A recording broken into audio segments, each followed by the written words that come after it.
All right, you asked for it, we got it. Beef Wellington. Welcome back to Cooking with a Coastie. So what I've got, I went ahead and took the liberty, trimmed out the beef fillet. I have a Chateaubriand here. I'm going to show a full, the big deal, the big dog, the one that you cut. And then I'm going to do a couple more, or just one individual one, portion size. So that way when you cut it, fillet it open on the line, or special function, it's going to look really nice, and it's going to look like if you would do a full Chateaubriand.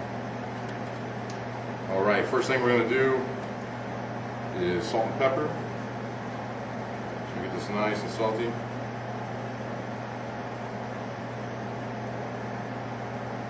So we're going to get this going first, get it all nice and seared off, and then we're going to let it rest. We're going to put this back in the refrigerator, and after that we'll get our mushroom duxelles, which we have about 2 pounds of button mushrooms here. You can use wild mushrooms, you can be crazy, you can use truffles, you can use the foie gras, all that good stuff. But we're just going to use some button mushrooms, accented with a little bit of salt and pepper, and a little bit of thyme just to bring out that fresh flavor.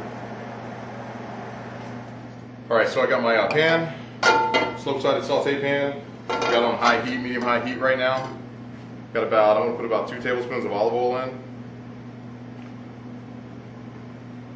And what we're going to do is we're going to sear, we're going to get a nice crust on that tenderloin. Just on the outside. We're not going to cook it through, we're just going to get that sear on it. Then we're going to let it rest. There we go. I don't know if you can hear that. This sounds delicious already. Oh yeah, we can hear it. Alright, so we got our regular filet. We have our Chateaubriand. I did a little research, did a lot of YouTube video researching. Found a couple different ways to do this. To get it kind of quicker, if you're doing a saute pan, you want to kind of lean it up against the edge. Tilt that saute pan just a little bit. And what it does is helps you get 2 sides versus 1 side. So nice and brown. And this is not going to take too long. Once we get done, we're going to have a nice font in the pan, and we're going to turn that into a sauce. And with that, we're going to go ahead and add some whole peppercorns. Got a little couple shallots chopped up, a little garlic chopped up, and I had about a cup of red wine vinegar. We're going to reduce that till it's almost dry, all sec. And then we're going to add 3 cups of red wine and then 3 cups of beef stock. We're going to reduce that down to about half, and we should have a nice sauce coming out of that. Then we're going to strain it out. We'll go ahead and turn this. There we go. Where there's smoke, there's fire. Where there's fire, there's flavor. So if you're doing this in bulk, you're not doing it just for 7-8 people. Again, turn up your griddle, get that thing on high, medium-high heat, and do a bunch at once. Just try to keep some oil in there so you get a nice caramelization, nice brownness on there. So again, this medium-high heat, it's not going to take it too long. And again, we don't want it to cook through too much. You got to watch if you're doing the individual, you got to watch it a little bit. So we're just going to sear that flat side over here on the dry. Because it's going to cook way quicker than this huge chateau.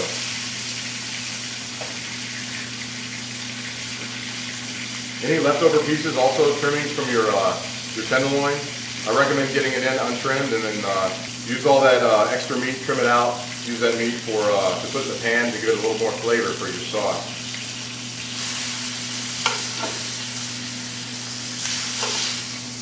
Alright, so we're pretty much done. I'm going to go ahead and turn off the heat.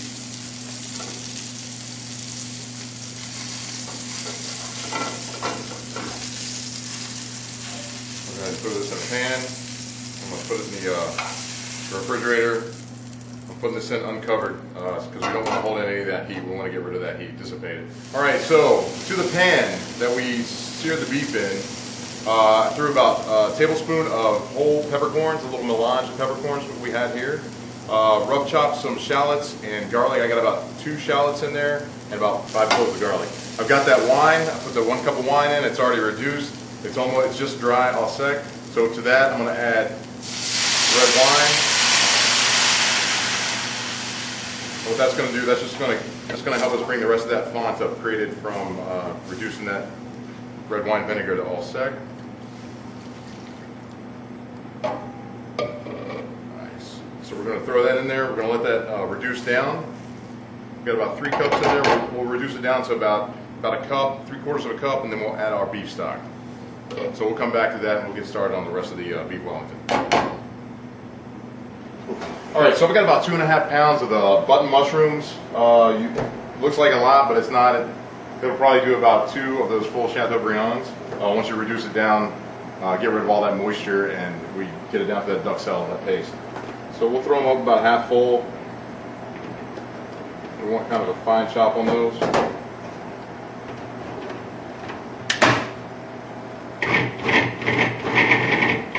I recommend using the pulse so you can see it on the sides. Get to where you like it, you just stop.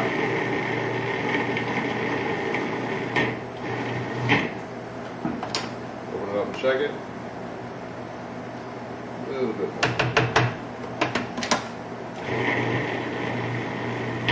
There we go.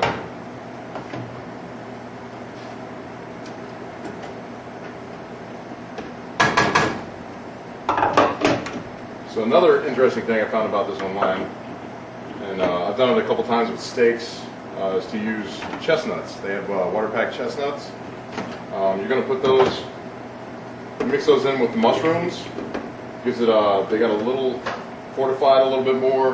They got a little oil in them and stuff like that. Give it a nice mouthfeel, and the flavor it brings is just ridiculous.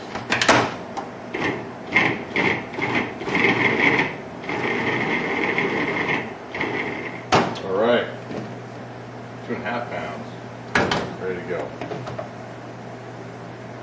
So we've got our meat seared and resting. We've got our sauce reducing, and we're going to go ahead and get our duxelle. We're going to dry that out, get that cooked down, and by that time we'll be ready to go and get our beef out. All right, so we're waiting for this pan to get hot. Don't put any oil in there. We don't need any oil in it. It's just going to be a hot, dry pan. Throw those mushrooms in, and you're going to see all the water that releases out of these mushrooms. So we're going to continue cooking these on about we're going to reduce it to about a medium-high heat. After we throw the mushrooms in, the heat's going to dissipate a little bit, and then we'll wait till all of that moisture is evaporated, and it should be like a nice little paste. We'll cool that off for a second while we're getting our prosciutto shingled out on some parchment paper. While we're doing that, we can also look at our red wine reduction. That's almost there. I'd say about another couple minutes on that. We'll go ahead and add our beef stock and reduce that down. And that's going to be probably one of the first things that we got done. We'll keep that hot, keep it on some heat, and get it strained out. And that'll be our finishing touch on the beef Wellington. I'm excited. So good. All right, so our pan's pretty hot. We got a little smoke coming off of it, so I'm gonna go ahead and add the mushrooms. You're not gonna hear a huge sizzle right when you put it in, but once that moisture starts to hit the pan, you're gonna hear it, and you're gonna start to see it bubble up.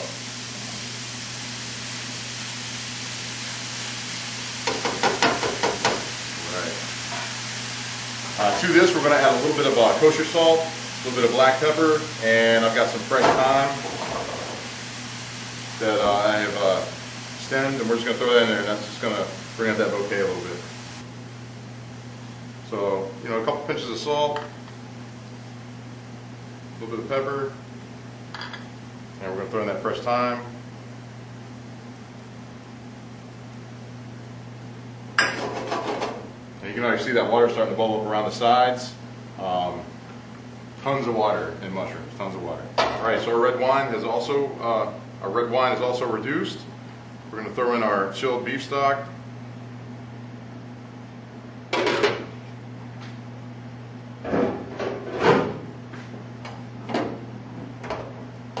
I'll continue to reduce that down while we're checking on our mushrooms. So that's probably got about 5-6 minutes on that. This is going to be delicious right here. I don't even know what to tell you. I can smell it already. Alright, so our duxelle, we evaporated all the water that we need to. It's gonna, if you press it, it's gonna stick together. So we got a little moisture, but not too much. So we're gonna go ahead and cool this off. You're gonna wanna cool it before you put it onto the prosciutto, before you roll the filet in it. You don't want it to do any carryover cooking or anything like that. So, parchment paper, sheet pan, and we're gonna stick it into the fridge.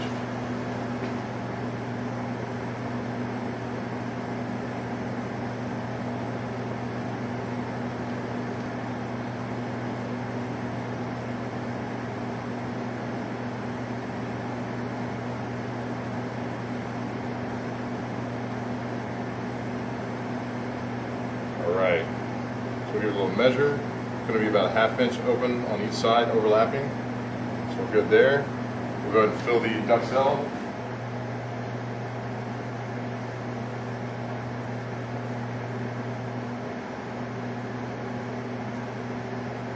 Alright, get that with a little bit of pepper. And then we're ready to... Okay, so our meat's chilled down.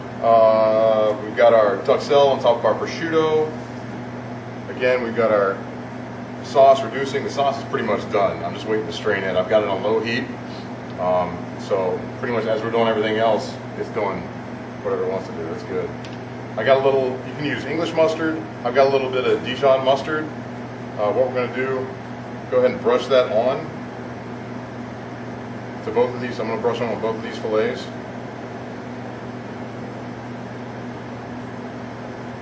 Ends, bottom, everywhere.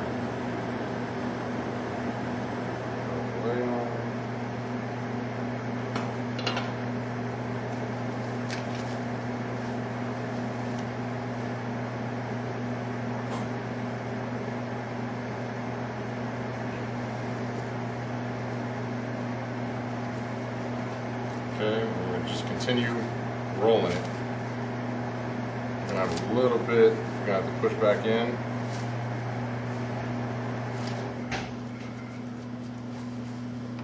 Make sure all the air's out. Make sure it gives it a little twist. So all we're doing right now is just kind of forming that around our beef, so that when we wrap it up in the pastry, it's gonna have a nice even shape. Our sauce has reduced nice, it's nice and thick, nappe, so it's going to coat the back of the spoon. It's going to leave that line, it's not going to run into each other, and it is just delicious looking. Nice and dark. It's going to contrast for the Wellington, the nice gold color of the puff pastry, the medium rare color of the beef. Oh my gosh.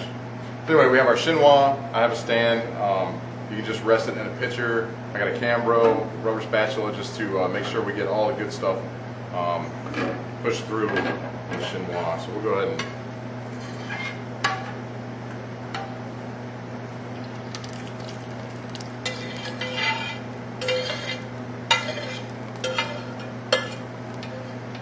and we get all that good stuff out of the pan.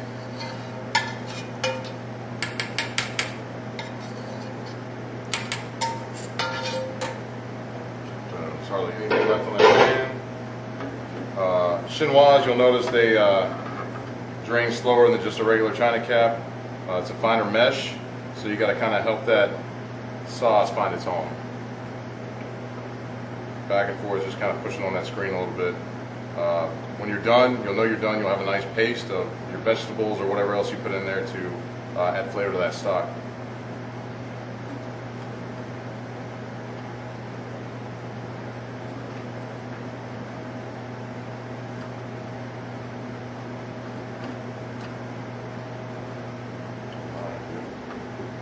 So we're good. We got that strained. We're gonna let that drain a little bit. It's super hot. We'll be all right for right now. All right, so we have our sauce strained for the beef Wellington. Our beef Wellington, our meat, our tenderloin is chilling right now, and I'm going to go ahead and take out some prefab puff pastry. If you want to make it, you're more than welcome to. So we just get the frozen sheets. I mean, it works. All right, so we're going to cut that. We're going to cut it. We want it to rest just about a ½ inch past the tenderloin itself, so that way when we roll it, we can fold it in, make a nice little package out of it, and seal it up again, refrigerate it for about 15 minutes or so just to get that shape. And all it's left to do is egg wash it and a little salt, make some little lines on there and throw it in the oven. It's going to be delicious. All right, so we got our puff pastry out. We know it's the right size. Might have to push it out just a little bit. Rolling pin, whatever's going to work for you. We're just a little bit shy. Took a measurement of it. We're just going to push it out a little bit. This is also going to help bring that puff pastry to room temperature a little bit easier, a little bit quicker. Make it a little bit more pliable, easier to work with. But don't leave your puff pastry just setting out. It'll dry out, and then when you try to do anything to it, it's going to crack. We don't want any cracks in our puff pastry. Good. All right, again, so we got that seam side up. Go ahead and let that saran wrap help you roll it.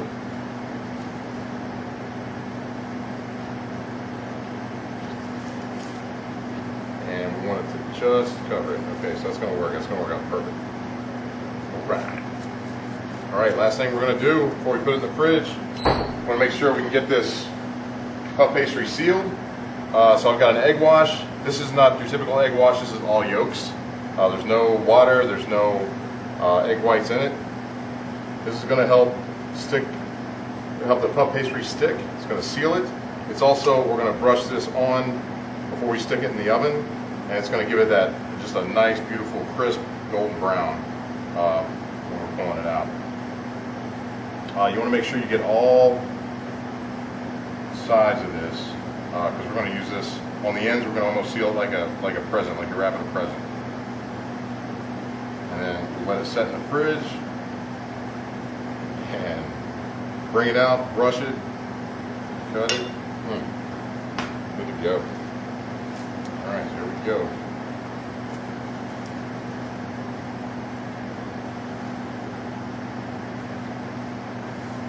Seal nice. Bring the sides up.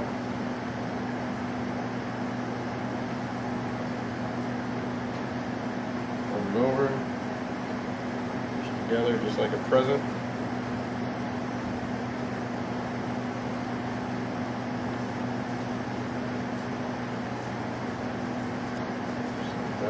You want to make sure that seam's on the bottom.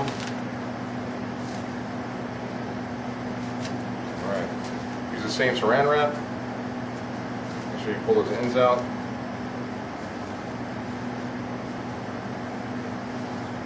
I'm going to wrap that puppy up. Again, make sure all the air's out. Give it a little push. We're going to wrap that kind of tight. And what that's going to do is it's going to form it up a little bit. So refrigerate that for about 15-20 minutes.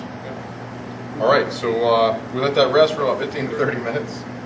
So I'm going to go ahead and cut it out for our saran wrap.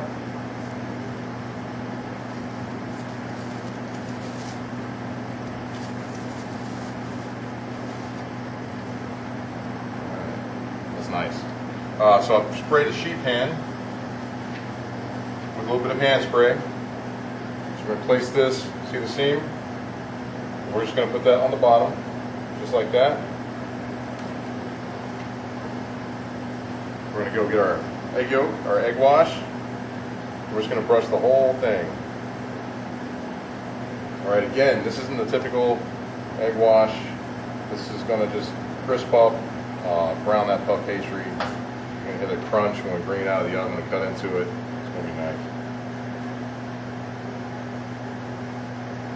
Get all the cracks and crevices.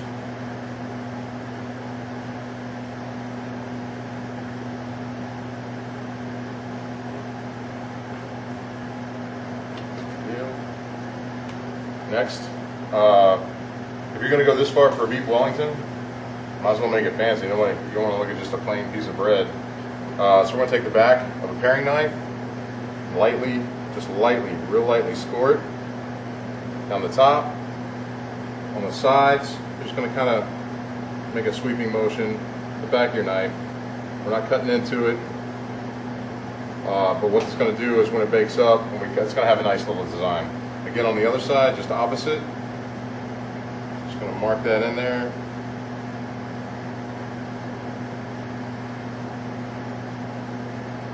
Done. And then last but not least, put a little bit of kosher salt on top. Push up that crust a little bit.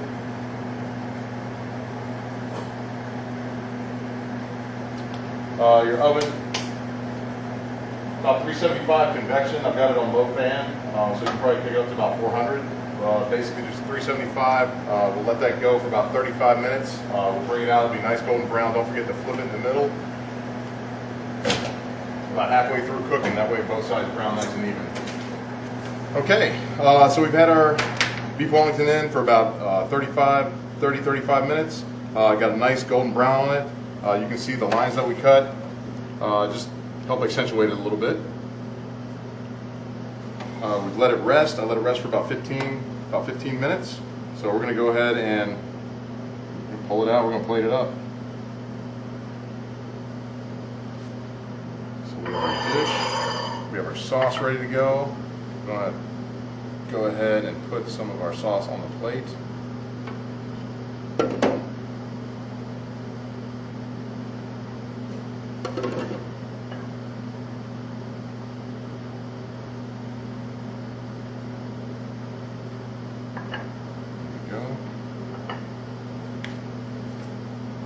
All right, so this is a bigger one. We're going to go ahead and cut this into thirds and then lay it out.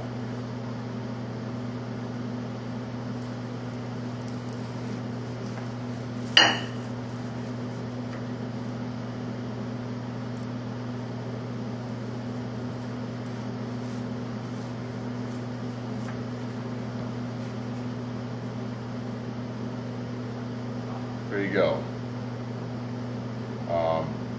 I don't know if I could do any better than that. That's a pretty good medium rare. Again, if you want it more rare, take it out, go to about 20 minutes. But you can see the nice ring. You got the duxelle all around there. Puff pastry still crispy, and oh my gosh, good.